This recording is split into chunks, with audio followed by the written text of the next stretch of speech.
나치 독일에 대한 프랑스인들의 불만은 점점 높아져만 갔고요. 에이, 진짜. 에이. 그러자 프랑스에서는 나치 독일군 그리고 그들을 도와 프랑스를 구렁텅이로 빠뜨리는 이 협력자다, 콜라보라 부르는 그 사람들에 대항하는 움직임이 나타나기 시작했습니다. 바로 자유를 향한 저항운동, 레지스탕스가 일어나게 된 것입니다.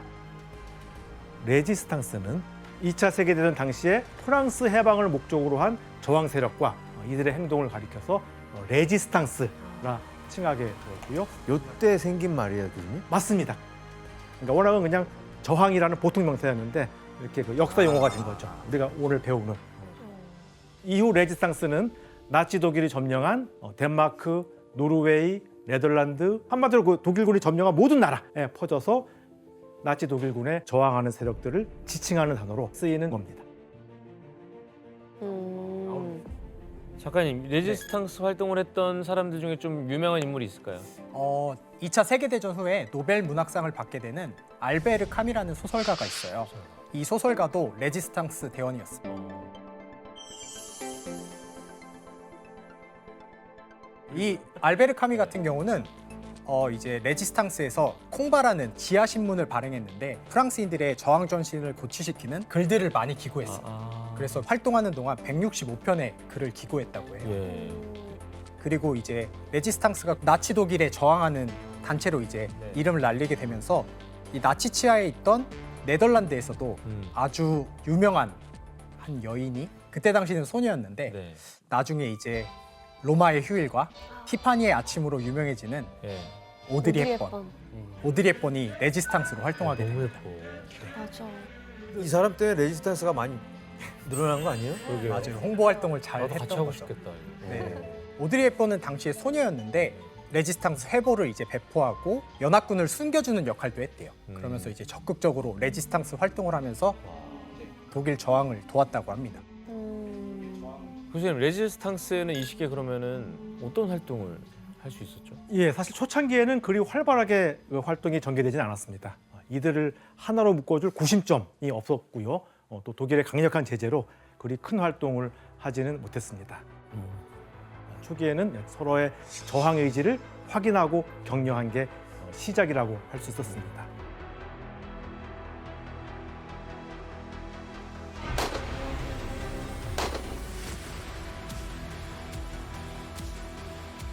이렇듯 울분에 차 있던 프랑스인들의 분노가 폭발하면서 레지스탕스 활동이 더욱 확대되는 사건들이 일어나게 됩니다. 또 혁명 일어나겠구만. 예, 1941년 8월 파리의 한 지하철역에서 지금 독일 해군 사관 후보 등이 한 레지스탕스 대원의 총에 맞아서 숨지는 사건이 발생합니다. 이 사건으로 독일은 레지스탕스 활동이 더 확산되지 못하도록 히틀러가 내린 방침을 발표합니다. 1941년 8월 21일 아침, 파리에서 독일군 한 명이 암살당했다. 따라서 다음을 포고한다. 8월 23일부터 프랑스의 독일 당국에 의해 체포되었든 독일 당국을 위해 체포되었든 그러한 프랑스인은 모두 인질로 간주된다. 새로운 범죄 행위가 발생할 때마다 해당 범죄의 심각성에 따라 적절한 수의 인질이 총살될 것이다. 이거 완전 무법지대네요. 예, 한마디로 독일군 한 명이 암살되면 그 심각성에 따라서 구금되어 있던 프랑스인들 여러 명을 골라서 총사령에 처한다는 것입니다. 저 인재 중에는 무고한 시민들이 진짜 많을 거 아니에요. 그렇죠, 많았죠. 나중에 어떻게 하려고 그러냐.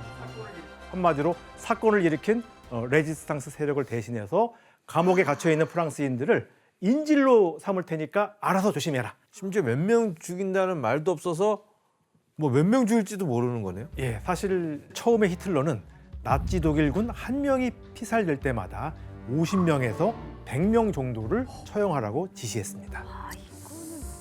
하지만 실제로 인질의 수는 들쑥날쑥 기준이 불명확했습니다. 그래서 한번 사례를 말씀드리면은 나치 독일군 중령 한 명이 암살됐는데 그에 대한 보복으로 처형된 프랑스인 인질이 무려 48명이었습니다. 그리고 이틀 뒤에 또 추가로 프랑스인 50명이 더 처형되었고요. 레지스탕스 활동에 대한 보복으로 인질로 삼아서 죽인 프랑스인 수가 다 합치면 모두 약 860명에 달하는 걸로 추정되고 있습니다. 교수님, 그럼 이렇게 되면 그 인재들 중에 억울한 사람들도 너무 많을 거고 그렇죠. 레지스탕스의 분노가 더 커지겠네요. 더 많아질 것 같은데. 맞습니다. 인원도. 네.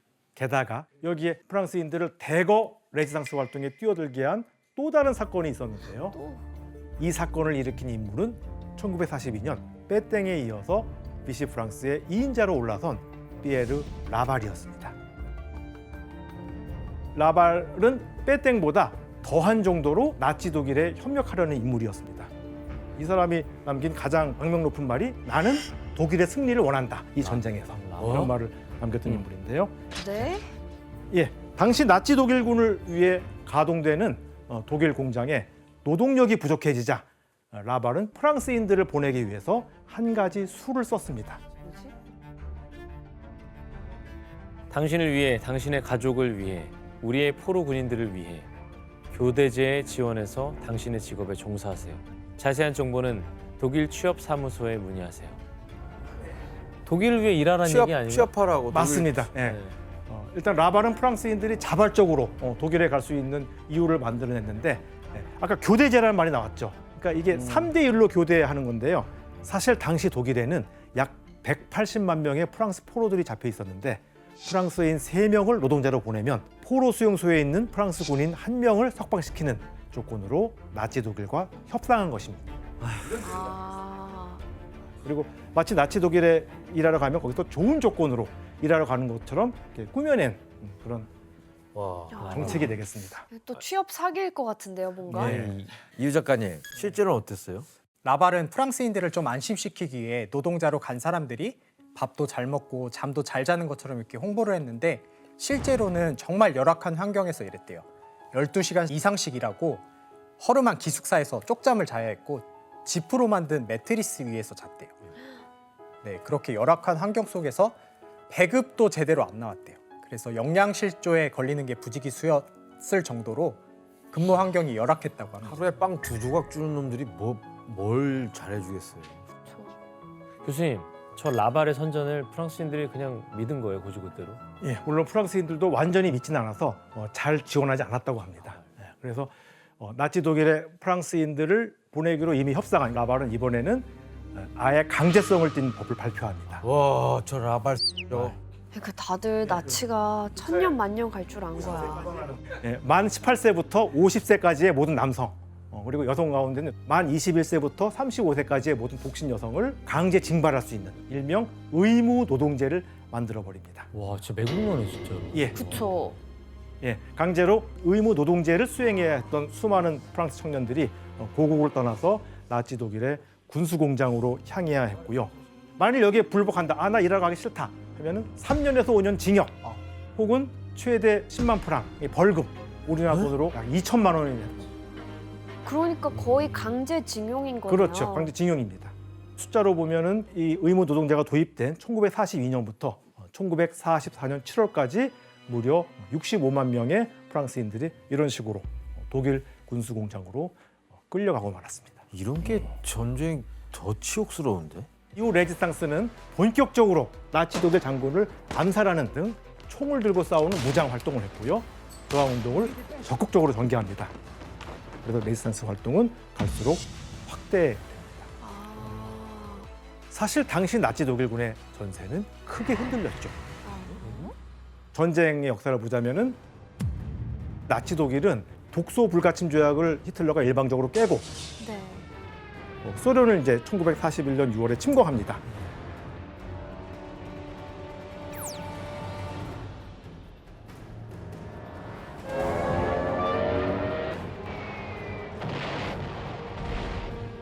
그런데 1943년 2월에 스탈린그라드 전투에서 크게 패배하면서 전황이 바뀌어 수세에 몰리기 시작했습니다. 그리고 각지에서는 드골이 이끄는 자유 프랑스군과 연합군의 공세에 나치 독일은 안팎으로 불안정한 상태에 놓였습니다. 그렇지. 그리고 프랑스 내부에서도 레지스탕스 활동이 활발해지면서 프랑스인들이 동요하기 시작했습니다. 나치 독일과 프랑스인 협력자들은 내부 단속을 강화하는 게 필요했죠. 그래서 레지스탕스에 대한 탄압의 강도를 훨씬 더 높입니다. 이때 이제 레지스탕스를 잡는 게 주 목적인 조직도 만들어지고 이제 부상하기 시작했는데요. 바로 밀리스라는 조직이 되겠습니다.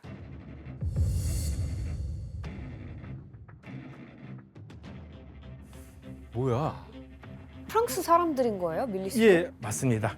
그래서 밀리스는 프랑스인들로 이루어진 민병대 조직입니다. 아니, 그럼 나치 앞잡이 아니에요? 뭐 그런 셈이죠. 딱 맞는 표현입니다. 밀리스는 레지스탕스 정보나 자백을 받아내기 위해 끔찍한 고문까지 가했고요. 심지어 레지스탕스에 대한 즉결 처형, 암살 이런 걸로 악명이 높았습니다. 어머. 어이가 없네. 남보라 박사님, 네. 이게 나치도 아니고 프랑스인들로 구성된 이유가 있어요? 그러니까 언어의 문제도 있고 지형의 문제도 있으니까 그 지역에 사는 사람들로 하여금 그 지역의 레지스탕스를 잡게 하는 거거든요.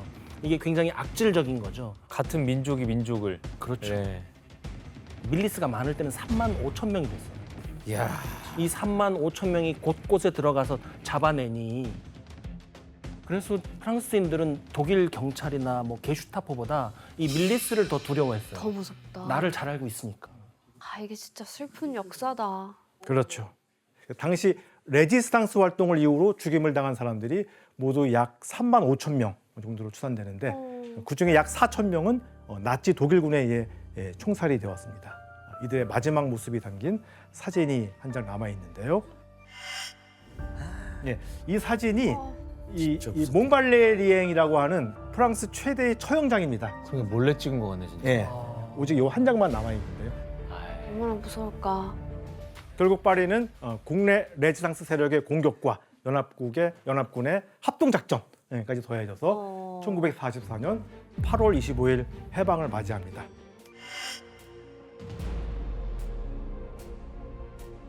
그렇지.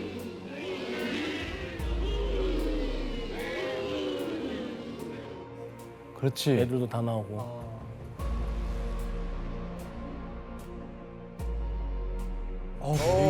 머리 민다. 바리깡. 뭐야 여자야? 네. 그래, 저 나치 사람들이랑 사귀었던.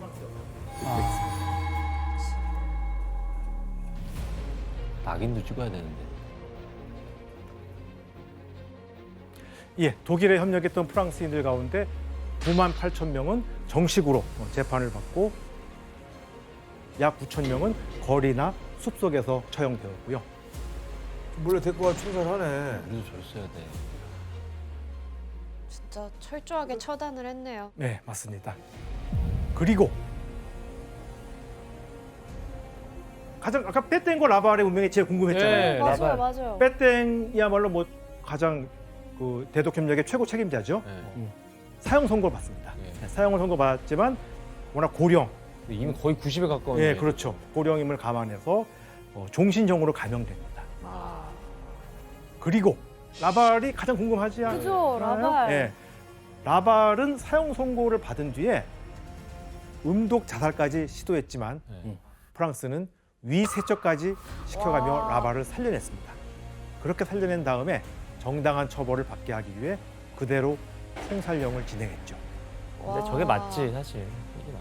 그래서 이러한 협력자들에 대한 철저한 조치가 해방 후에 자유와 저항의 상징 프랑스를 건설해 나가는 밑바탕이 됐습니다.